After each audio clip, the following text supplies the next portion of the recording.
In the lush heart of Omu Iyere, a village cradled by the forest and fed by the whispering Iyere River, lived a people who never drank from the flowing water. To outsiders, it made no sense.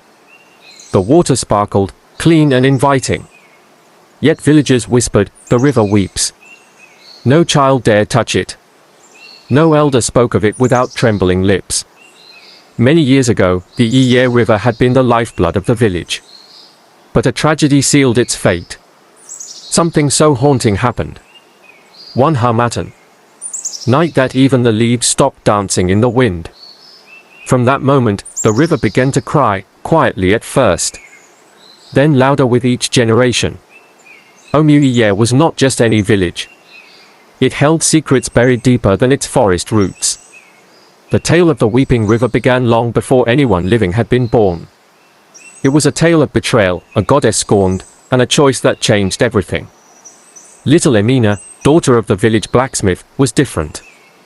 While most children feared the river, she was drawn to it. She would sit by the banks, sketching the way the sun kissed the waves, asking questions no one would answer. "Why does the river cry?" she'd ask her grandmother. Mama Iyere, aged and bent with time, gave her a gaze deeper than the forest itself. "Because the river remembers what we try to forget," she said cryptically.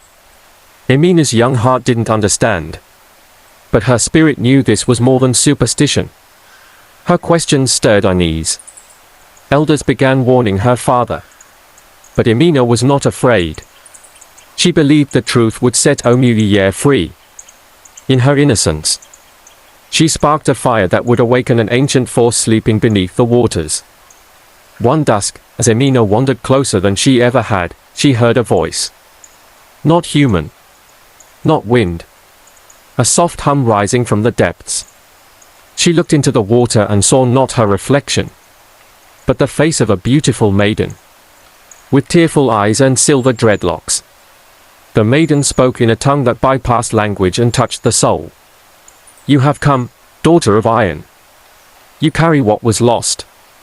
Before Emina could respond, the image vanished, and the river stilled.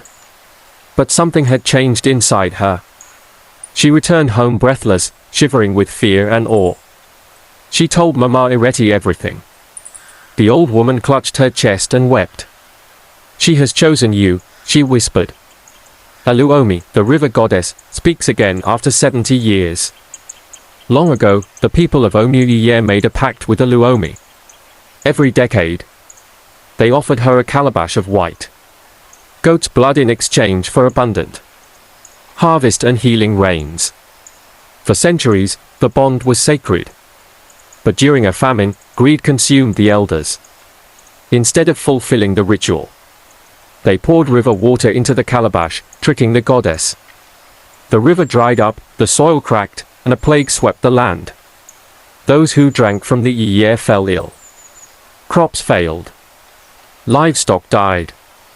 And Aluomi, betrayed and heartbroken, wept eternally. Rather than confess, the elders buried the truth.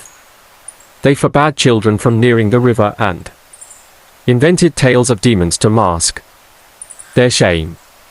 The curse was not just upon the water, it was etched into the soul of the land. That night, Emina dreamt of thousands of fireflies swarming around her. In their glow, the goddess appeared again. "You must uncover the relic," she said. "The heart calabash buried in shame." She pointed to an old Iroko tree near the village square. Emina woke up drenched in sweat. That tree had always been avoided. Elders said it held the screams of the damned. But Emina knew now, it held the truth. And the truth needed light, no matter the cost. She gathered courage and headed there before sunrise. With her hands, she began to dig.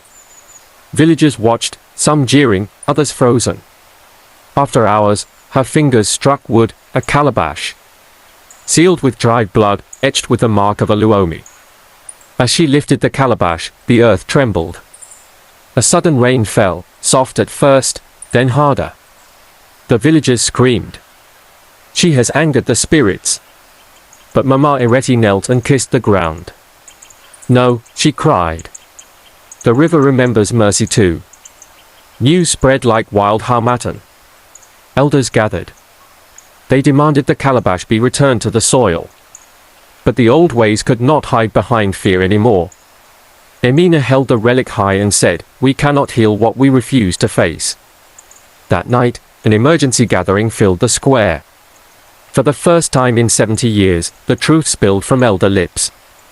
Tears mixed with rain as they confessed their ancestors' betrayal. It was the night silence broke, and healing began. Oluomi's voice returned in full to Emina's dreams. She gave instructions for a cleansing, an offering of truth, not blood. Bring every item born of your secrets, journals, forbidden scrolls, relics, memories, and cast them into my waters. At dawn, the people came, old diaries, ancestral tokens, faded letters. Emina led the procession. One by one, they tossed the past into the river. As each item sank, the water shimmered with light. A wind blew, not harsh, but forgiving. The river no longer wept. It sighed, like a mother reunited with a lost child. From that day forward, the Iyere was not feared, but revered. And Emina, the girl who asked, why, became the youngest elder in the village's history. As the sun rose the next morning, the river shimmered with a gentle glow never seen before. Birds returned to nest along its banks, and a strange calm blanketed Omu Iyere. But some elders remained unsettled. Can centuries of silence be healed in one day? They asked. Mama Iyere answered with wisdom shaped by time. Forgiveness is not a moment. It is a journey. And we have only just begun walking. Emina knew this too. She could still feel the grief in the river's currents. Like a wound slowly mending. That night, Oluomi appeared in her dream once more. The river may be calm, but your people are not yet cleansed, she said.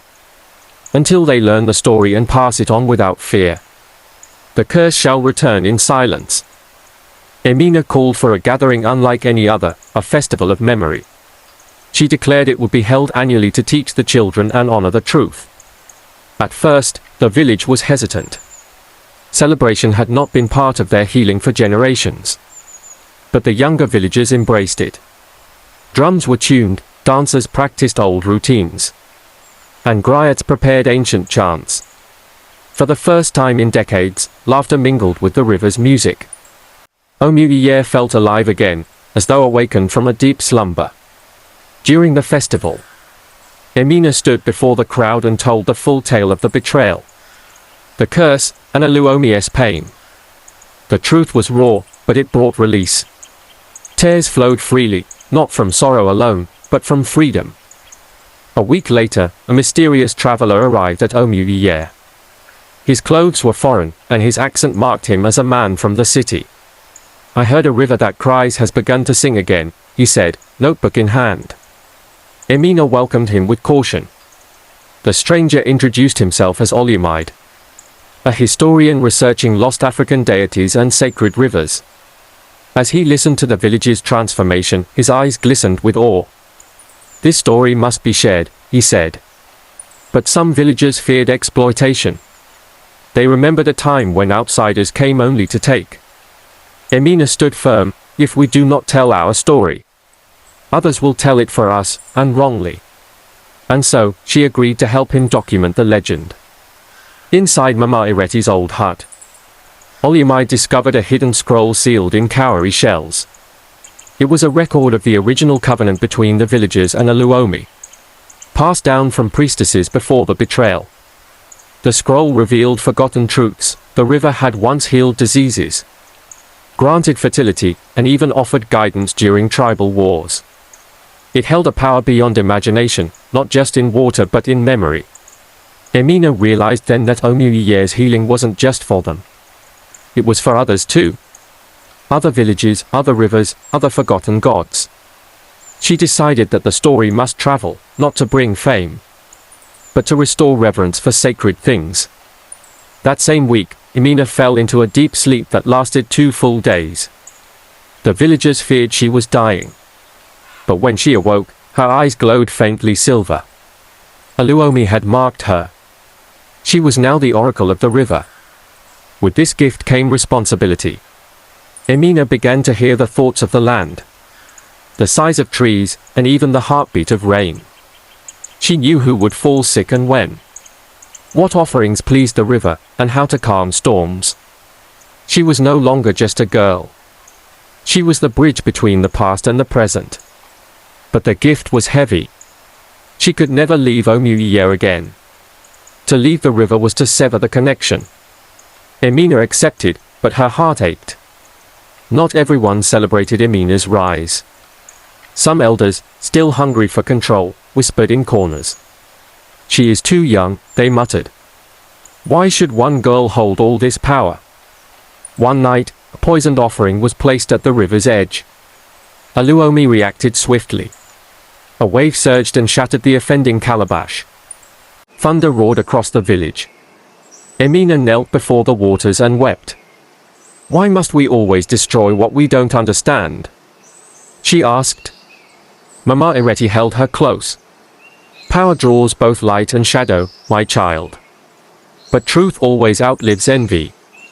The villagers investigated, and though no culprit was named, the fear of divine wrath silenced future betrayals.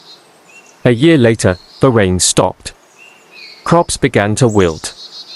People panicked. Has the curse returned? They cried. But Emina knew better. She listened to the river and found it sleeping, not weeping. She dreamt of a distant village whose own sacred spring had dried centuries ago. Their ancestors had once stolen a relic from Uluomi's domain, a silver comb, that now disrupted the balance of water. Guided by visions, Emina journeyed for the first time beyond Omu Iyere. She returned the comb to the river's depths. That night, it rained so heavily, the villagers danced in mud. The river had tested them, and they had passed. In her deep meditations, Emina discovered that beneath the surface of Iyere, there lay a chamber, a mirror of the village, submerged in memory. Only those pure in heart could see it. She called it Omu Iyere, the echo world. Emina visited the chamber often, learning the stories of her ancestors in pure, undistorted form. She saw her great-grandmother as a warrior priestess and her grandfather as a repentant farmer who once tried to rebuild the covenant. These visions taught her humility. We are not cursed because of one moment, she told her people. We are wounded by silence and healed by memory. The echo world became her teacher, and in time, she shared its truths with the children. During the second festival of memory, the drums played rhythms no one had heard before. The beats carried ancient messages. Emina's body began to move in trance-like motion, her voice echoing prophecies. The crowd stood still, awe in their eyes. She is speaking in ancestral tongues, Mama Iyere said, tears streaking her cheeks. The drums were not just instruments, they were conduits for Uluomi's deeper voice. That night, people said they saw spirits dancing beside them. From that point on, the drums became sacred tools. They were only played during ceremonies, and only by those trained to channel the rhythm of the river. Music, once forbidden during mourning, had become the language of healing. Uluomi, the historian, had grown close to Emina. He called her Keeper of Africa's Soul. But one day, word came that he had published their story, without permission. He renamed the village, twisted the facts, and profited from the pain. Emina's heart shattered. She had trusted him. The village was furious. We welcomed a thief, they cried. Yet Uluomi remained calm. She whispered to Emina, let him have the coins. We still hold the truth. Emina wrote a letter, not of anger, but of sorrow. She reminded Uluomi that those who steal stories never feel their weight. True storytellers carry wounds. The lesson spread beyond Omu Iyere, across blogs, podcasts, and books. The world began to listen more deeply. Io, a boy born with twisted legs, had always been laughed at. Uluomi cursed him, people whispered cruelly. But Emina believed differently. She brought Io to the river every morning and sang to the water with him. Over weeks, something changed. His legs began to straighten. He could walk, then run. The village gasped. Io, once mocked, became the lead dancer in the festival. The river did not curse me, he shouted. The river believed in me. His healing became a turning point. People stopped seeing misfortune as punishment. Instead, they began to seek meaning and miracles in the most broken of places. One evening, rain fell with a melody. The drops played notes on rooftops like a lullaby. Even the animals paused to listen. Elders knelt, recognizing it as a sign. She is pleased, they said. Emina walked through the rain barefoot, her arms stretched to the sky. Oluomi's song flowed through her. She sang back, her voice merging with the clouds. That night, no one could sleep, not from fear, but from awe. It was the first time in recorded memory that rain fell during dry season. Crops flourished. The soil smelled of life. And Emina declared it a new covenant, the season of singing skies. Kelechi, a quiet boy often bullied for talking to himself, revealed a gift: he could hear trees speak. Many thought him mad until he helped locate an old forest shrine long lost to time. The shrine contained carvings and poems of the first river priestess. It confirmed everything Emina had taught. The elders, now humbled, asked Kelechi for guidance. Speak gently to the trees, he told them.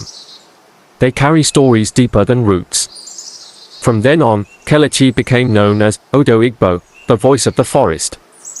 His friendship with Emina grew strong, and together they formed a council of young guardians trained to listen to the land. One morning, a strange wind from the coast swept through Omu Iyere, bringing salt and dryness. The elders feared it was a new curse. But Oluomi told Emina it was a message from the sea goddess, her sister, Yemoja. Yemoja warned of coastal villages polluting her waters. The salt wind was a cry for help. Emina, though never having seen the ocean, was tasked to represent the river at the coast. With permission from Oluomi, she journeyed for the first time. There, she met water priestesses fighting for the survival of the sea. Emina joined their rituals, and together they returned a stolen shell crown to Yemoja's shrine. The ocean calmed. And for the first time, Omu Iyere's river and the sea became spiritually connected. Two brothers, identical twins, were accused of theft during the festival. One confessed, but villagers did not know which. Emina proposed an ancient trial, the trial of waters, where the river would reveal the truth. Both were asked to bathe in the Iyere. As one stepped in, the river receded slightly. With the other, it flowed freely. Oluomi had made her judgment. The thief, ashamed, confessed fully and asked for forgiveness. But instead of punishment, the village chose restoration. The thief worked with the Weavers' Guild for a year, repaying the community. His brother, the innocent one, became his keeper. It was justice with healing, an ancient concept returned. A wildfire broke out in the dry forest near the sacred shrine. Smoke rose into the sky, and fear gripped the village. Is this punishment again? They asked. But Emina saw a vision. It was a cleansing.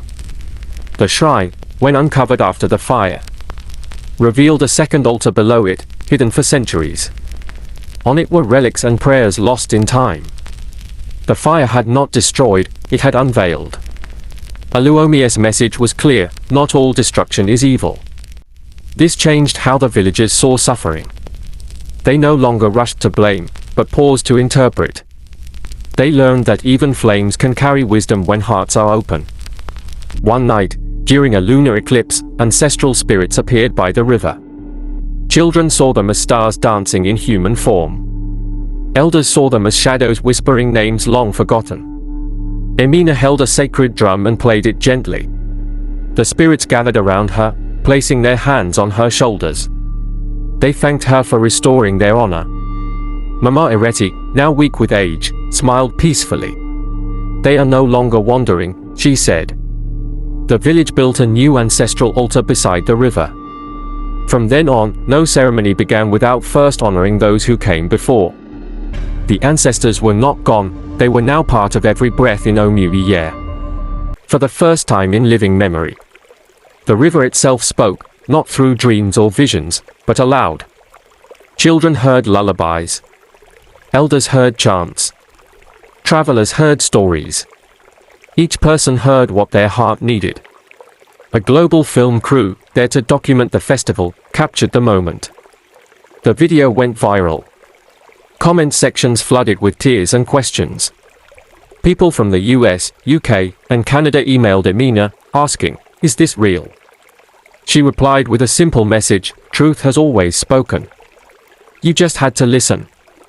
That year, visitors from around the world made pilgrimages to Omu Iyere, not for tourism, but for wisdom. Mama Iyere, the elder who held the village together for decades, fell ill. She asked to be taken to the river. There, under moonlight, she placed her hands in the water and whispered, "My work is done." Emina wept as she held her. Uluomi appeared one last time. "She returns to me," the goddess said, "as all faithful daughters do." Mama Iyere smiled and took her last breath with peace on her lips. The river shimmered gently. The villagers sang her favorite hymn, and her spirit was believed to have become one with the water. From that day, the river sang softer whenever her name was spoken. Years passed. Emina trained new priestesses and guardians. Children learned the sacred drum patterns and storytelling arts. The riverbank school became famous for teaching harmony between nature and spirit. Tourists came not with cameras but with notebooks and respect. People from abroad asked how to honor their own forgotten histories. Emina taught them that healing begins with truth and listening. Omu Iyere, once hidden and cursed, became a symbol of rebirth.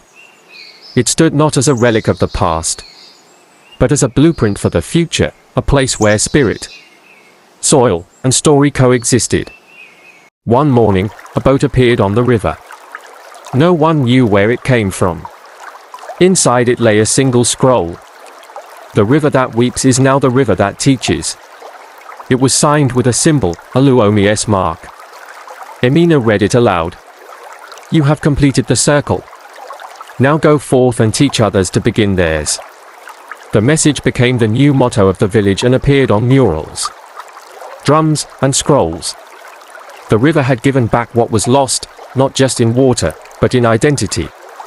Omu Iyere no longer feared its past. It celebrated it. The river was not a curse. It was a mirror. In her final years, Emina spent most of her days by the river, teaching, singing, writing. Her silver hair flowed like the river itself. One dawn, she vanished. No body. No sign of struggle. Only her footprints leading into the water. The villagers believed she had become one with Uluomi, just as Mama Iyere had. They built a statue in her honor, not to mourn her, but to remember what one girl's question had done for a people. Children now say, "If you whisper to the water, Emina listens." And many claim to hear her laughter in the waves. Today, Omu Iyere stands as a living folktale. The river flows with joy. The people thrive. And every visitor is told the full story, not as myth, but as memory.